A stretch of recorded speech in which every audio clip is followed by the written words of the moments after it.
እዚህ ጋር እንደምታዩት ውሃ እንጨምራለን። ከዛ እርሾ፣ ስኳር፣ ትንሽዬ ዘይት ከዛ በደንብ እናዋህዳለን ስኳሩን እስከሚቀልጥልን ድረስ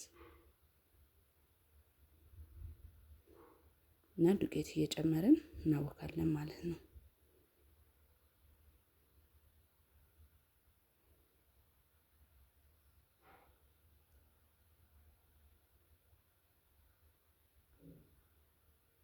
ይሄው እዚህ ጋር ኩቼ ከጨረስኩኝ በኋላ ለ2 ሰዓት ምናምን ካስቀመጥኩ በኋላ ኩፍ ብሎልኛል እንደዚህ። ከዛ እዚህ ጋር ጥቁር አዝሙድ ላይ ነሽንሼ በእጄ እየደቦለልኩኝ መጥበስ ጀምሬያለሁ።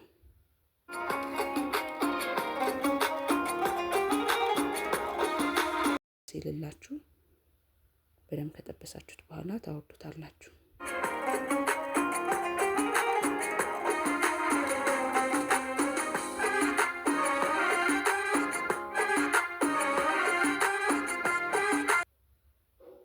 እዚህ ጋር የሚበቃችሁን ያህል ከቀነሳችሁ በኋላ ለማቀላቀል እንዲመቻችሁ ማር እየጨመራችሁ በእጃችሁ ሁሉም ቦታ እንዲደርሰው ታቀላቅሉታላችሁ።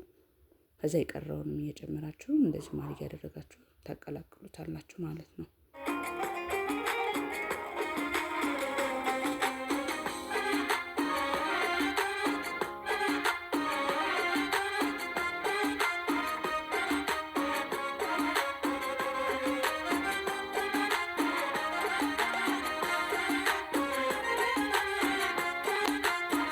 እዚህ ጋር ከላይ ያለው ብቻ ላይ ስኳር የተፈጨ ስኳር እናሰንስበታለን እና የላይኛውን አውጥተን የታችኛው ደግሞ ማር ብቻ ይሆናል እንደምታዩት እና ሲቀርብ ያምራል ማለት ነው። እና ሁለት አይነትም ከለር ይኖርላቸዋል።